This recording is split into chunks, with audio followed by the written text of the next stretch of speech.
안녕하세요 여러분, 수익률 상승에 도움을 드리고 싶은 헬퍼입니다. 사실 이제 거의 딱 채널링 상으로도 딱 맞는 그런 상황이 오지 않았나 생각을 합니다. 보시면은 이 세 하단들이 다 선으로 한 선으로 이루어지죠. 이 선을 이제 여기 또 고점에다가 이어지면은 또 이 선들이 다 이어지게 됩니다. 고점들이 다 이어지죠. 여기 잠깐 넘었을 때를 제외하고. 근데 이번에 드디어 또 다시 이 고점에 닿는 수준으로 상승을 하게 됐습니다. 일단 뭐 기술적 분석상 일단 채널 자체가 여기를 돌파했다가 내려갔든 아니면 바로 내려가든 뭐 사실 꽤 많이 이제 상승을 했다는 건 뭐 RSI나 여러 가지 측면으로서도 뭐 명확한 상황이고요. 거기다 사실 볼린저 밴드로 보더라도 이 50 볼린저랑 200 볼린저 자체를 다 넘어간 이 상황 자체가 이미 기술적 상으로도 뭐 다 이제 온 게 아닌가라는 생각을 들게 합니다. 뭐 물론 여러 가지 지표들도 있는데 뭐 이건 좀 이따 살펴보고 일단 먼저 오늘 순서대로 보면서 한번 더 보도록 하겠습니다. 뭐 오늘 배당락임에도 불구하고 이제 코스피 한 0.4% 정도 상승이 있었고요. 코스닥은 한 1.4% 정도 상승이 있었습니다. 일중수급 같은 경우에 코스피 이제 개인과 외국인 약 한 2천억씩 매수가 있었고요. 기관이 한 4천억 정도 매도가 있었습니다. 뭐 선물 같은 경우는 외국인이 계속 매수 중이죠. 한 3,900억 정도 매수 중이고 기관 한 200억 정도 매도, 개인이 한 3,500억 정도 매도 중입니다.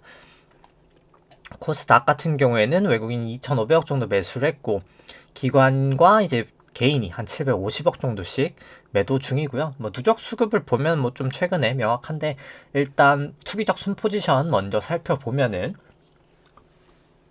S&P가 숏 포지션이 조금 확실히 많이 는 거를 보실 수가 있고요. 다만 또 나스닥 같은 경우에는 또 롱 포지션이 좀 많이 는 거를 보실 수가 있습니다. 좀 차이점이 있죠.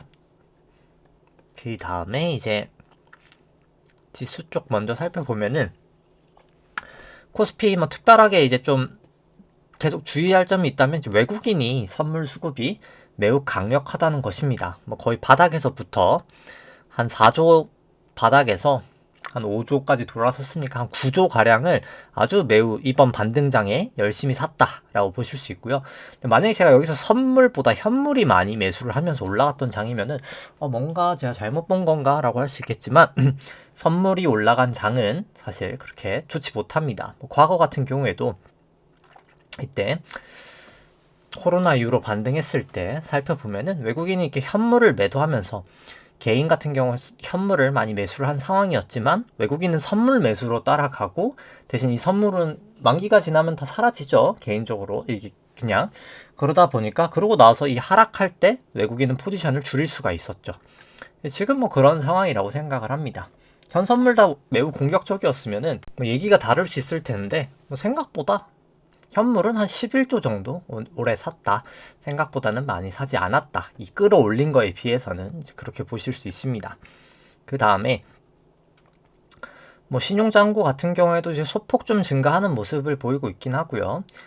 이제 신용잔고 대비 이제 시총 대비해서 신용잔고 같은 경우에도 뭐 내려오고 있긴 합니다만 여전히 너무 높은 수준이다라는 생각이고요. 뭐 코스닥도 마찬가지로 이제 여기는 이제 현물 자체가 외국인이 조금 사고 있다라고 보시면 될 것 같고 다만 긴 시계열로는 여전히 외국인이 팔고 기관 팔고 이제 개인만 매수하고 있는 장 당연히 좋아 보이지 않고요. 신용장고 보시면 좀 빠르게 늘고 있는 거 보실 수 있습니다. 다만 뭐 절대적인 수치는 여기도 너무나 좀 높다라고는 보여지고요. 뭐 삼성전자 같은 경우 뭐 우리나라 대표되는 주식이다 보니까 뭐 개별적으로 살펴보면은 일단 뭐 DXI 반도체 가격 지수 같은 경우에는 계속 올라가고 있고, 근데 이제 그 부분을 증시가 먼저 선반영해서 사실 올라가 있는 상황이다라고 보실 수 있고요. 삼성전자 안에 있는 이제 기대 수익률과 금리 조정 이제 기대 수익률이 사실 8% 정도 되면 항상 고점이었는데 뭐 여전히 너무 비싼 수준이다라고 보실 수 있습니다. 근데 요거랑 사실 선물의 역축이랑 비슷한데 원래 그러니까 높을수록 선물 매도를 많이 한다는 건데 최근에는 매수를 많이 했고요. 근데 요 방향하고 지금 좀 잘 다르게 가고 있는 거죠. 밸류는 고평가가 되고 있는데 외국인이 오히려 좀 반대로 가고 있는데 결국 장기적으로는 사실 밸류에이션대로 외국인 수급이 따라가기 때문에 뭐 사실 외국인 선물은 다시 이제 매도로 돌아갈 가능성이 전 더 커 보인다. 밸류에이션 상으로 봤을 때 이제 그렇게 보여지고요. 그 다음에 뭐 지수 밸류에이션 살펴보면 신용잔고 뭐 합산 같은 경우 보면은 신용잔고 약 전주 대비해서 한 3천억 정도 증가가 된 모습 나타내고 있고요. 합산해서 코스피 같은 경우 아무래도 금리가 좀 많이 빠진 영향으로 일단 이 LD갭 자체는 좀 올라가고 있지만 여전히 높은 수준이라고는 보여지고요. 페드 모델도 마찬가지입니다. 긴 시결로 봐도 페드 모델이나 LD갭이나 여전히 아직까지는 저는 고평가 영역이다라고는 보여지고요. 그 다음 코스닥도 마찬가지다라고는 보여집니다. 그 다음에 S&P랑 이제 코스피 같이 돼 있는 이제 LD갭도 금리가 좀 하락하면서 좀 올라가는 부분은 있지만 여전히 아직까지는 고평가라고 보여지고요. 페드 모델로 봐도 이건 조금 더 고평가인 게 좀 명확하게 나타나고 있습니다. 그 다음에 이제 보시면은 특히나 이제 S&P 같은 경우 ROE는 올라가고 있지만 이 PBR 같은 경우 보시면 거의 닷컴 버블 그리고 2008년도가 코로나 이후로 급등했던 2008년도 때보다 PBR이 엄청나게 높은 수준이죠. 이게 개선되기는 어렵다. 그리고 ROE가 이렇게 개선될 수 있었던 것도 인플레이션이 올라가면서 ROE가 개선된 건데 사실 지금 단기적으로 일단 인플레이션이 하락하는 구간에서 ROE가 추가적으로 개선되기는 좀 어려운 상황이다라고 보실 수 있고요. 그 다음에 이제 일단 매크로 쪽 지표 같은 경우에는 ISM 제조업이나 비제조업 같은 경우 비제조업은 여전히 조금 반등하고 있는 모습이고요. 추세적으로는 ISM 제조업은 아직까지는 조금 횡보하고 있는 모습입니다. 그 다음에 이제 좀 보여드리고 싶은 거는 GDP 대비해서 시가총액이에요. 보시면은 글로벌 GDP 대비로 봤을 때 코스피 자체는 사실 그냥 글로벌 GDP로 봤을 때는 엄청 고평가라고 보기는 좀 어렵긴 합니다. 근데 다만 S&P 같은 경우에는 여전히 높은 수준이다. 닷컴 버블 때보다도 더 높은 수준이다 라고 보실 수 있고요. 그 다음에 일단 부동산 먼저 일단 살펴보면 간단하게 보기 위해서 이제 PIR 같은 경우에도 여전히 높은 수준이다. 과거 평균 대비보다 상당히 높고요. 미국 쪽 PIR도 상당히 높은 수준이다. 이것도 서브프라임 때보다도 훨씬 더 높은 상황이다 라는 걸 보실 수 있고 영국도 마찬가지고요. 인플레이션을 감안한 미국 실질 주택가격도 상당히 높은 수준이고 코업하고 이제 전체 상업용 부동산도 내려오고 있긴 합니다만 과거 저점에 비해서는 상당히 좀 높은 구간이다 라고 보실 수 있습니다. 이제 국내 쪽 아파트 같은 경우에도 실질로 봐도 반등이 살짝 보이고 있지만 여전히 너무 높은 가격이다 라고는 보여지고요. 그 다음에 이제 보시면은 요 나머지 지표들은 그냥 설명은 생략하도록 하고요. 특히 이제 건설 쪽은 이제 태형이 결국은 부도가 날 수밖에 없고 워크아웃이 아마 빠르면 내일에서 다음 주 정도 발표가 되지 않을까 이제 생각을 합니다. 실제로 거기 부동산 PF가 워낙 많아서 어쩔 수 없는 상황이고요. 이제 그 다음에 이제 미국 쪽 BEI 같은 경우 많이 내려와서 이제 더 내려올 BEI도 없고요. 실질 금리도 많이 내려왔지만 이게 쭉쭉쭉쭉 추세적으로 내려가긴 힘들어 보인다. 왜냐면 결국 실질 금리는 돈의 가치인데 좀 이따 얘기를 드리겠지만 돈이 점점 없어지고 있는 상황에서 돈의 가치가 내려가기가 쉽지 않다라는 게 이제 저의 생각이고요. 미국 쪽과 우리나라 같은 경우에도 BEI가 내려왔지만 실질 금리가 너무 많이 내려왔어요. 과거에 비해서. 예대율을 보여드리면서 저번에도 얘기를 드렸지만 돈이 없거든요. 돈이 없는데 돈의 가치가 떨어진다? 있을 수 없는 일이다 라고는 보여집니다. 이제 그 부분을 그래서 한번 살펴보면은 그럼 간단하게 일단 22랑 BOJ 먼저 얘기를 하면은 이제 22 같은 경우가 내년 이제 말 정도부터 지금 같은 경우는 이제 대출 쪽 이 회색깔이죠. 대출 쪽만 그냥 이제 감소시키고 있는데, 그래서 대출 감소분만큼 요만큼 줄은 거거든요, 자산이. 근데 이제 이 증권 부분, 채권에 대해서 이제 QT를 내년 말 정도부터 시작한다라고 지금 계획 중입니다. 아직 제대로 시행을 안 하고 있는 거죠. 근데 하면 또 돈의 가치가 결국 더 올라갈 수밖에 없다. 그러니까 결국 아직 유럽 같은 경우에는 대출만 시작했고 아직 유가증권 쪽은 시작도 안 했다라고 보실 수 있고요. 그래서 뭐 자산 대비 GDP가 감소는 하고 있습니다만 아직 갈 길은 멀다라는 거죠. 뭐 정부 부채 대비 GDP도 여전히 높은 상황이다라고 보실 수 있고요. 뭐 유럽 재정위기 났을 때보다 높은 상황이에요, 사실. 지금 2011년도잖아요, 그때. 그 다음에 소비자 물가는 대신 좀 많이 내려와서 뭐 금리를 내리네 마네 하는 소리까지 와 있지만 결국 QT가 계속 그러니까 계속이라는 게 아니라 이제 향후 새롭게 진행돼야 되는 그런 상황에서 뭐 부담스러운 상황일 거라고 생각을 합니다. 뭐 BOJ 같은 경우에도 소비자 물가가 쉽게 빠지고 있지 않거든요. 여기 같은 경우 더더욱이. 뭐 실업률도 마찬가지고 그런 상황에서 계속해서 늘지 못하고 여기도 결국 이제 QT로 갈 수밖에 없는 상황.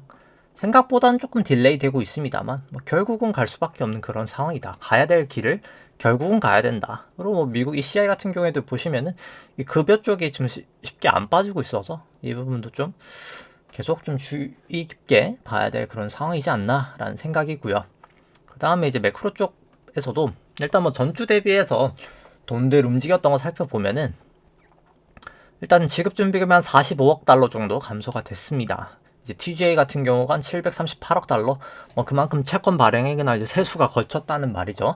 그 다음에 이제 RRP 같은 경우가 280억 달러 정도 감소를 하면서 이제 계속 조금 QT에 대한 부분을 방어를 하고 있지만 그럼에도 불구하고 일단 연준 순유동성은 이번 주에는 드디어 이제 감소가 됐습니다.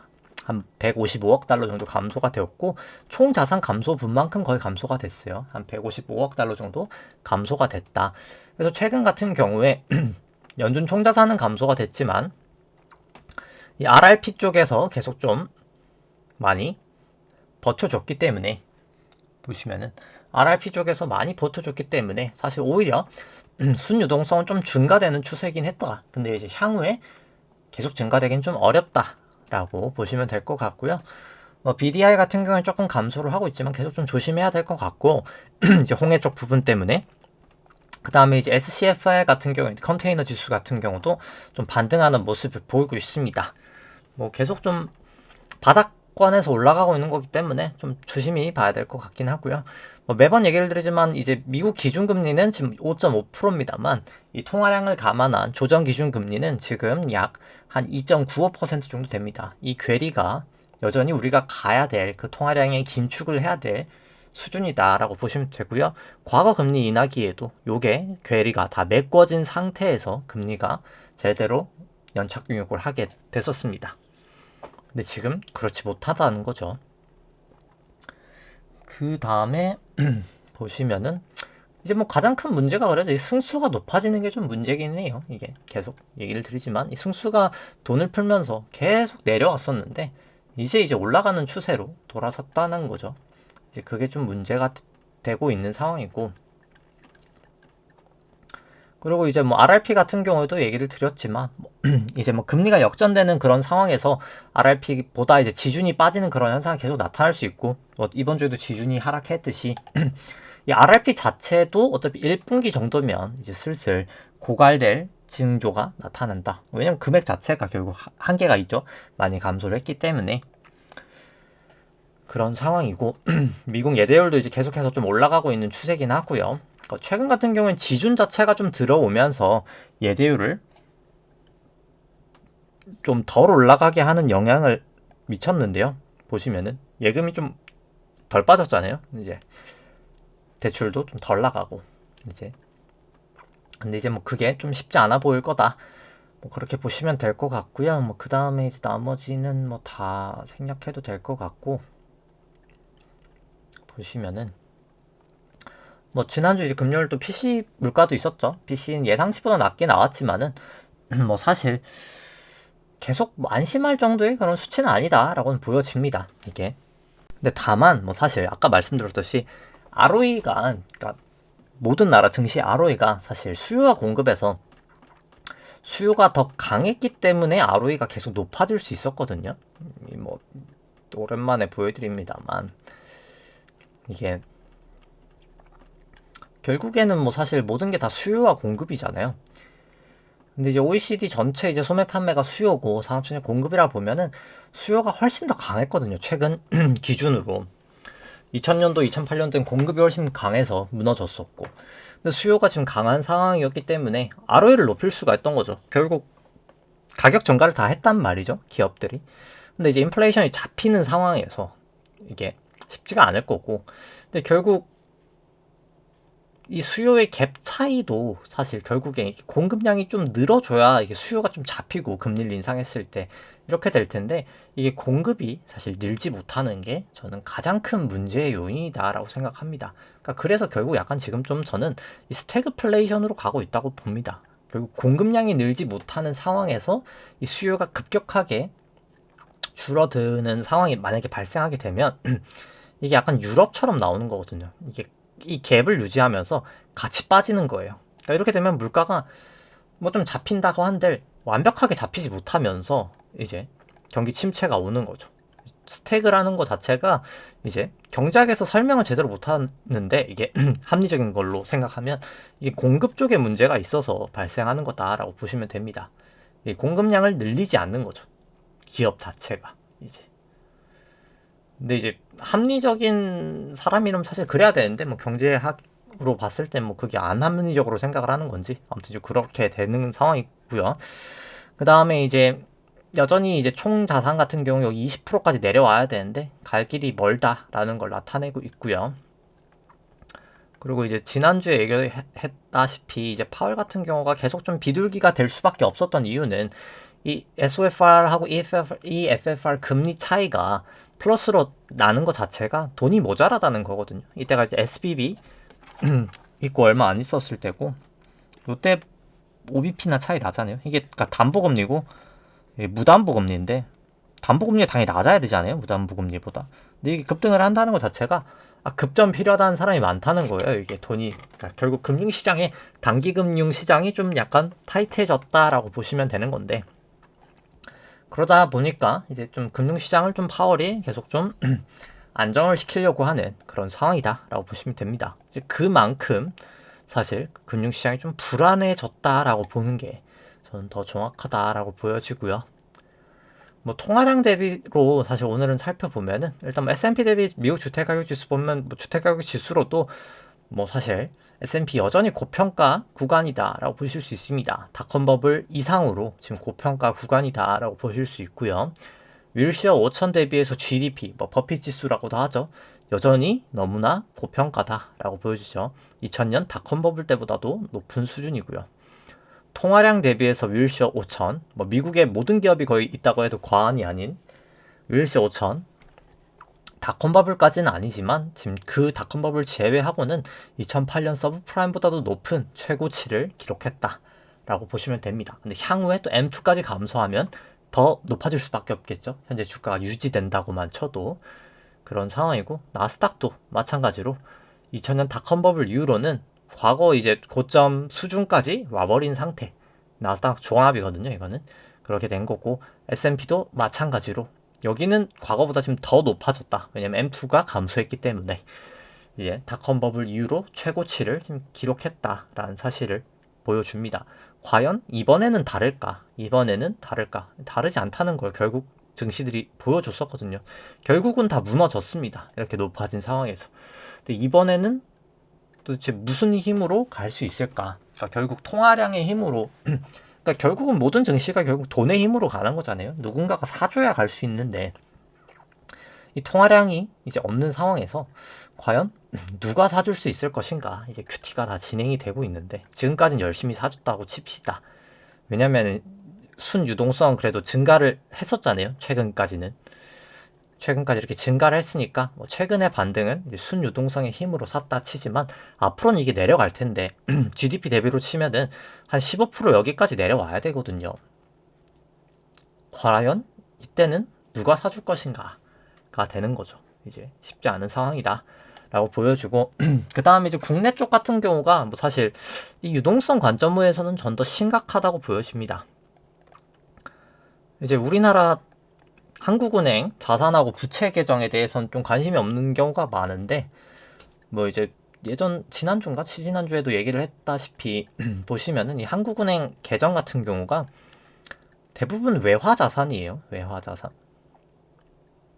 뭐 좀 길게 보는 게 낫겠네요. 다 외화 자산이란 말이죠. 외국 증권이 그냥 달러란 말이에요. 대부분이. 그러니까 미국이 QT가 되면서 쭉 감소하죠. 한국은행 자산이. 뭐 부채 당연히 자산이 주면 부채도 주니까 부채도 감소하고요. 결국 이게 그 우리나라의 통화량하고 직결되는 상황인데 우리나라 통화량 자체가 그러다 보니까 감소되고 있다는 겁니다. 결국은. 근데 이제 그런 상황에서 문제는 결국에는 사실 은행 수신과 대출이 사실 증시에는 직방으로 이제 연결이 되는 거거든요. 결국 지금 예대율이 은행이 90.7%예요. 이게 총수신 이제 은행채까지 포함한 예대율로 감안했을 때. 근데 수신은 늘지 못하고 있다는 거죠. 예금은 왜냐면 지금 아까 말씀드렸다시피 우리나라 통화량이 늘질 못하고 있단 말이죠. 계속 그대로예요. 지금 몇 년째. 원래는 쭉쭉쭉쭉 늘어왔죠. 미국의 QE의 영향으로 우리나라에 달러가 들어왔기 때문에 돈이 증가가 됐습니다. 당연히 경제 성장만큼 하느니 찍는 것도 있지만 플러스 알파로 달러가 들어왔으니까 수신이 계속 늘었어요. 그러니까 수신이 늘니까 대출도 해주고 이 선순환이 계속 됐습니다. 그러다 보니까 뭐 부동산도 그렇고 특히 보시면 요 15년부터 좀 각도가 빨라지는 거 보이시죠? 이제 그때부터 해서 이제 미국 QE의 영향을 딱 제대로 받으면서 자산 가격이 팍 올라갑니다. 왜냐면 수신 늘고 대출 늘고 하다 보니까 승수 효과까지 나타나면서 새로운 돈이 계속 시장으로 유입이 됐단 말이죠. 뉴머니가. 그래서 자산 가격이 올라갔는데 중요한 건 이제 예금이 멈췄고 대출이 목에까지 찬 상황에서 그럼 무슨 돈으로 이제 우리가 투자를 할 수 있을까? 그러니까 결국 다음에 내 자산을 사줄 사람이 없다는 거죠. 지금 그런 상황까지 왔고 중국 같은 경우도 보시면은 더 심합니다. 여기는 통화성수가 사상 최고치를 기록하고 있다는 거죠. 돈이 없다는 거예요. 이게 결론적으로. 뭐 가장 높았을 때가 뭐 매번 얘기를 드립니다만 우리나라 그때 이제 IMF 때 가장 높거든요. 저 지표 자체가 IMF 때가 제일 높습니다. 뭐 그 다음에 이제 2008년이고요. 중국이 지금 제일 높은 상황. 뭐 저는 이제 사실 중국이 거의 뭐 붕괴가 될 정도로 무너질 거라고 봅니다. 결과론적으로 무너지는 상황이 나타날 거다. 이제 중국 지금 계속 디플레이션 나고 있는 게 참 좋지 않은 그런 중국 상황을 저는 대변하고 있다라고 보여집니다. 그 다음에 뭐 나머지는 대부분 설명을 드린 것 같고요. 그 상황이 뭐 좋지 않다 계속 얘기를 드리고 싶고 그 다음에 이제 그게 이제 지표들 보면은 뭐 금리는 그럼에도 불구하고 뭐 계속 추세적으로 지금 여전히 강세입니다. 내려오고 있는 거는 명확하긴 하고요. 추세적으로는 뭐 달러는 조금 올라가는 추세인 게 약간 보이고요. 상대적으로 금은 조금 올라가고 있는 그러니까 달러는 내려가고 있는 추세고요. 금은 조금 올라가고 있는 추세고 WTI는 좀 중립적이고 삼전은 아직까지 롱 추세고 애플은 중립적이고 마이크로소프트는 살짝 롱 추세. 좀 자세히 살펴보면은 그냥 볼린저로만 봐도 벌어지고 모이고 한 상황에서 RSI 이렇게 내려왔기 때문에 사실 이 저점을 뚫지는 못했거든요. 최근 연저점이 3.1이었을 거예요 아마. 3.11 여길 뚫지 못한 상황에서 전 다시 한번 좀 반등할 가능성이 더 높지 않나 라고 생각을 합니다. 이격도나 여러가지 뭐 다른 지표를 봐도 그렇고요.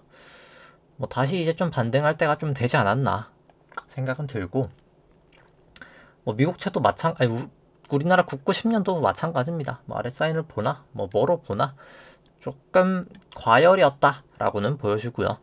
미국채 10년도 뭐 똑같기 때문에 뭐 이것도 설명을 생략하도록 하겠습니다. 그 다음에 이제 뭐 달러원 같은 경우에는 뭐 여기는 좀 추세가 애매하긴 해요. 사실 애매한 추세다. 지금 당장은. 근데 RSI는 조금 올라가는 그런 추세에 더 가까워 보이긴 하고요. 나머지도 뭐 그냥 좀 애매하죠. 사실 조금 애매. 근데 뭐 살짝 더 올라갈 가능성이 커 보이긴 한데 뭐 지표상으로 딱 확실히 확언하기는 좀 애매한 그런 추세입니다.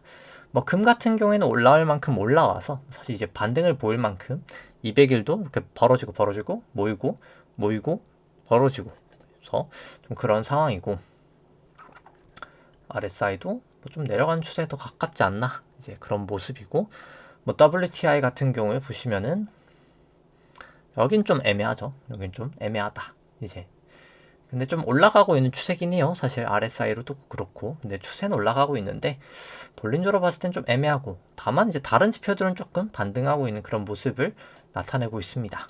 ATR도 그렇고 뭐 삼성 같은 경우는 오히려 좀 확실해요. 보면은 넘어가 있고 벌어져 있고 RSI도 뭐 거의 최고치 수준으로 올라와 있고 하다 보니까 뭐 고점 오늘이 그냥 고점이었을 가능성이 전 가장 크다라고 보여집니다. 뭐 이격도로 보나 뭐 나머지로 보나 뭐 슬슬 ATR도 보나 뭐 여기서 더 올라가기는 좀 어렵지 않을까 싶을 만큼 많이 올라와 있다라고 기술적으로 보여지고요. 애플 같은 경우에도 넘어갔다 내려오고 있는 상황. 여기도 이제 넘어갔다가 여기 0까지는 못 갔지만 볼린저를 다시 이제 2평을 내려온 상황.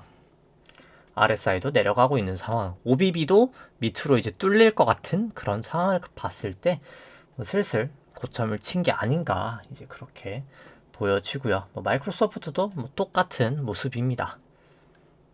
여기 이제 OBB는 아직까지 뚫리진 않았고요. 마이크로소프트 같은 경우에는 그 다음에 이제 지수들 살펴보면은 이제 지수들 같은 경우에 뭐 여전히 이제 롱 추세긴 한데 이제 가장 좀 선행 지표인 볼린저 밴드 50짜리는 이제 슬슬 조심해야 된다라고 나오고 이제 빅스랑 이제 ATR이 조금 이제 경고를 주고 있습니다. RSI도 좀 내려가는 방향을 이제 나타내고 있고요. 뭐 국내 쪽 같은 경우에도 슬슬 ATR과 이제 변동성이 먼저 시장에 반응을 하고 있다. 좀 조심해야 된다라는 걸 변동성 지표들이 조금 더 먼저 보여주고 있다라고 보시면 될 것 같고요. 뭐 실제로 그래서 뭐 추세 점수로 봤을 때 롱 추세 이제 감소되고 있고요. 숏 추세는 아직까지는 숏7 상황까지는 아니다. 추세적으로 이제 아직까지는 숏7 정도는 아니지만 롱 추세로 했던 거를 축소시켜야 된다. 이제 이렇게 지표적으로 점수가 나오게 됩니다. 그 다음에 이제 나스닥 120분봉 봤을 때 여기도 벌어지고 모였다가 떨어지고 RSI도 그렇고 뭐 하락 추세가 시작될 거다라고 추정이 되고요. 뭐 일봉은 조금 더 확신합니다. 이제 확실합니다. 모이고 벌어지는 상황. 이제 그 다음 RSI까지 봤을 때 뭐 이거는 이제 천정을 쳤다라고 보여집니다. 여기 이제 넘어갔다가 내려오는 상황에서 안 떨어졌던 적이 없거든요. 이때도 그렇고 이제 그런 상황이 됐다. 이 나스닥 16,700 고점일 때도 넘었다가 빠지니까 쭉 빠지잖아요. 결국 바닥까지 왔다가 반등했다가 200일 2평까지 쭉쭉쭉쭉 빠졌다가 여기 뚫리니까 뚫렸다가 다시 또 뚫렸다가 올라오고 200일 근처까지 왔다가 바닥까지 했다가 이제 추세적으로 올라갔다가 다시 하회하니까 내려왔다가 200일 2평 딛고 올라간 거죠. 지음이. 결국 이 볼린저랑 200일 2평이 지금 가장 중요한 거로 보여지죠. 여기를 넘냐 안 넘냐가 되게 중요했던 그런 상황이었습니다. 그 다음에 이제 뭐 OBB로 봐도 일단 좀 추세 힘이 약해지는 모습. 근데 아직까지는 롱 추세긴 해요, 사실. 뭐 나머지도 이제 좀 계속 약해지는 모습을 나타내고 있고 특히나 이제 ATR 같은 경우가 뭐 더 올라가기 쉽지 않다. 그러니까 역축이니까 반대거든요. 더 이제 변동성이 줄어들기 쉽지 않다. 벌어지면서 문제가 될 거다. 이거 이제 빅스가 먼저 나타나고 있는 거죠. 요건 이제 거래가 되고 요거는 이제 실제 변동성이니까 거래 변동성이 사람들이 조금 더 먼저 지금 눈치채고 있다라고 보는 게 정확하겠죠. 하이드 스프레드 여전히 낮지만 결국은 다시 올라갈 거다. 더 내려가기 힘든 수준이다. 라고 볼 수 있습니다. 뭐 S&P도 뭐 똑같기 때문에 뭐 이건 설명 생략해도 될 것 같고요. 모습은 뭐 다르지 않습니다. 똑같은 상황이고요. 뭐 주봉으로 봐도 넘어가 있죠. 거의. 내려오면 문제가 될 거다. 이제 보여집니다. S&P도 마찬가지고 S&P 넘어갔죠. 넘어갔다가 내려오면 문제가 될 거다라고 보여지고요. 뭐 코스피 200, 120분봉 같은 경우에도 모였다가 벌어졌다가 내려오면 문제가 될 거다. RSI도 그렇고 뭐 이제 다 왔다라고 보여지고요.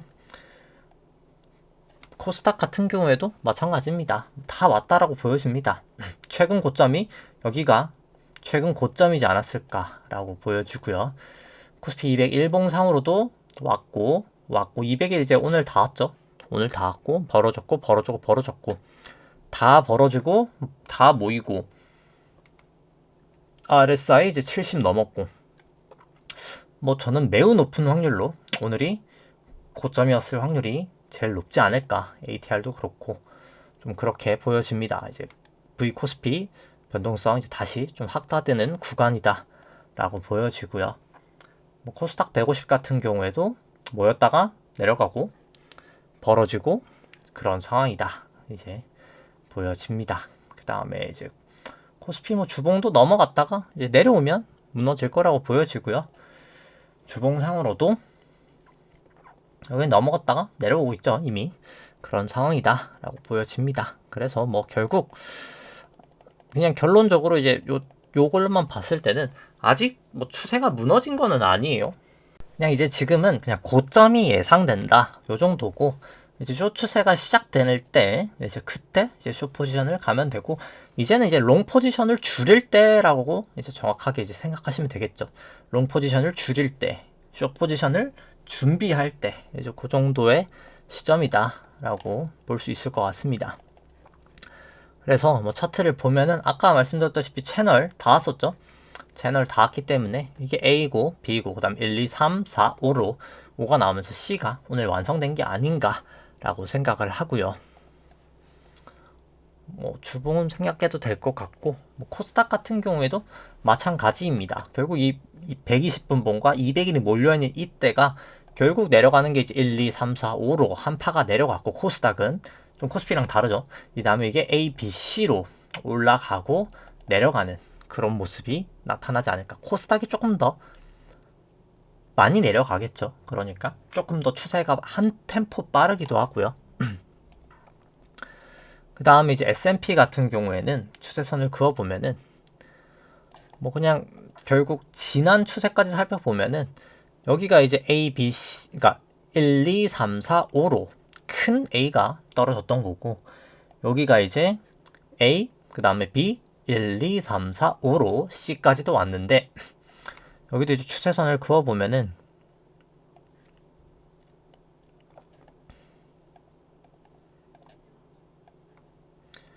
여기도 이제 닿죠. 닿고 요게 이제 다시 하회하면서 요 전환선 정도 깨면은 제가 봤을 때 이제 확실히 하락 추세일 가능성이 매우 높다 라고 보여지고 RSI로 봐도 이게 다이버전스잖아요. 사실 여기가 더 높은데 주가는 더 높아졌죠. 반대인 거를 다이버전스인 거거든요. 다이버전스가 나오고 있다. 이제 그렇게 보시면 됩니다. 이제 고점 때 나오는 그런 패턴, 저점 때도 나오는 패턴이라고 보시면 됩니다. 그 다음에 뭐 나스닥도 뭐 마찬가지이기 때문에 설명을 생략하도록 하고요. 그리고 이제 분봉으로 한번 살펴본다고 쳐도 이 마지막 파동 자체가 그러면 제가 봤을 때 이제 정말 거의 끝난 것 같아요. 그러니까 왜냐면 여기서도 이제 결국 1, 2, 3, 4, 뭐 5가 이게 1, 2, 3, 4, 5 정도 해서 뭐 저는 사실 어제가 미국도 고점이 아니었을까 생각을 합니다. 우리나라는 오늘이고 미국은 어제이지 않았을까 이제 그렇게 보여집니다. 그 다음에 뭐 나스닥도 볼린저로 봐도 그렇죠. 볼린저로 봐도 50하고 200 이렇게 넘어가는 때 뭐 결국 고점일 확률이 매우 높은 때다라고 보여지는 상황이고요. 현물로 봐도 200일이 닿았을 때 끝이 항상 좋지 않았습니다. 결국 닿았다가 내려갔을 때 끝이 안 좋죠. 지금 그 정도 수준까지 왔고 뭐 코인도 뭐 마찬가지로 내려갈 것 같은 상황이고요. V코스피 올라가고 있죠. 주권 올라가는데 변동성 올라가고 있습니다. 좀 이상하죠. 이제 슬슬 이상한 상황이 되고 있고 변동성도 그렇게 되고 있다. 필라델피아 반도체도 결국 마지막 고점에 다다른 게 아닌가 싶고요. 뭐 니케이도 뭐 마찬가지입니다. 그 다음 뭐 유로스톡스도 마찬가지고요. 결국 이 전환선을 다시 넘지 못하면 무너질 것 같다 라고 보여집니다. 뭐 항생하고 뭐 상해점 계속 중국 쪽은 전 좀 안 좋게 보고 있고요. 그 다음 달러 인덱스도 내려가고 있고, 뭐 달러는 상당히 뭐 사실 계속 추세를 그러니까 추세라기보다 예측은 저는 좀 사실 환율이 제일 어려운 영역이라고 생각을 합니다.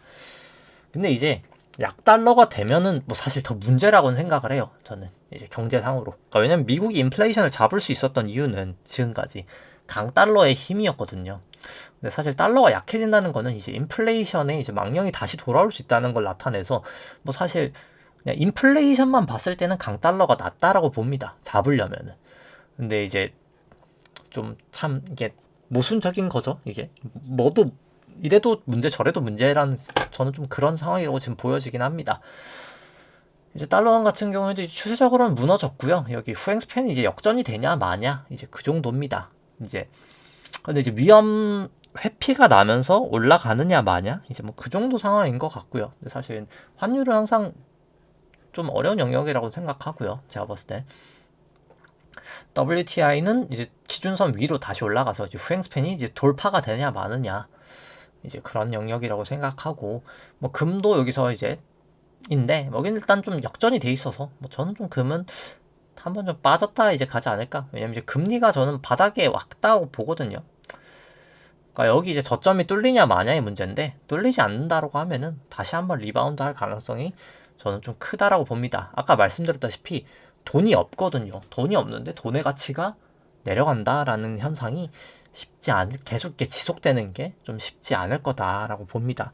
뭐 결국 결과론적으로 그냥 다음에 사줄 사람이 없어지고 있다라는 게 제가 봤을 때 지금 가장 큰 포인트라고 봅니다. 미국도 마찬가지고, 미국도 이 순유동성이 계속 늘지 못하고 오히려 감소될 상황이고, 우리나라는 심지어 이제 예대율까지도 문제인 상황. 중국도 마찬가지로 돈이 없고, 이 상황에서 과연 누가 무슨 돈으로 증시를 살 것인가. 그러니까 유일하게 지금 있는 게 뭐 이제 MMF 정도? 미국에 이제 MMF가 많아서 MMF 정도인데, 사실 그 사람들 돈은 증시 자금이 아니거든요. 그러니까 그 MMF 돈은 정말 초고액 자산가들 돈이에요. 초고액 자산가들 돈. 여유 그냥 돈이란 말이에요. 그래서 이제 그 돈이 증시로 갈 가능성은 낮다라고 보고, 실제로 역사적으로도 제가 만들어서 본 차트는 아닙니다만, 그래서 제가 뭐 준비는 안 했는데 그 MMF 비율이 가장 높을 때가 이제 증시가 이제 무너지는 그때예요. 지금 같은 때가 사실. 그래서 뭐 긍정적으로 보고 싶은 사람은 MMF가 많으니까 향후 증시로 올 자금이 많다라고 볼 수도 있지만, 실제로 역사적으로는 그 자금이 많을 때 실제로 증시는 항상 무너졌다라고 보시면 됩니다. 그래서 과연 이제 이번엔 다를까? 저는 쉽지 않을 거라고 봅니다. 그러니까 뭐 그렇게 얘기를 하거든요. 보통 뭐 아까도 그렇지만, 그러니까 뭐 내려간다고 하면 사람들이 다 비관적이다라고 얘기를 하거든요. 왜냐면 본인한테 이제 불리하니까. 근데 사실 그런 거죠. 이 정도 레벨에서는 사실 올라간다고 보는 사람이 올라간다는 근거를 말을 해야 되지 않을까요? 사실 내려간다라고 보는 근거를 보기보다는. 왜냐면 사실 이때처럼 이만큼 갈 가능성이 높을지, 아니면 그냥 과거 정도까지 내려갈 가능성이 했을 때 확률적으로 당연히 내려갈 가능성이 훨씬 더 높거든요. 딱 요 한 해밖에 없잖아요. 2000년도 한 해.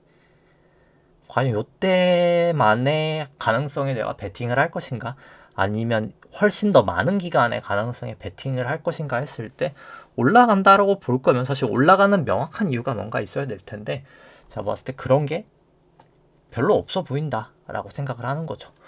그래서 계속 좀 이 통화량이 문제다. 그래서 밸류에이션도 문제고, 좀 계속 좀 조심하실 필요가 있지 않나 싶고, 뭐 오랜 기다림 끝에 진짜 이제 고점에 아마 온 게 아닌가, 개인적으로는 채널링으로도 생각을 하기 때문에 좀 조심하실 필요가 계속 있다고 생각을 하면서 오늘 방송 여기까지 하도록 하겠습니다. 네, 좋아요와 눌러주시면 감사하겠습니다. 이상입니다.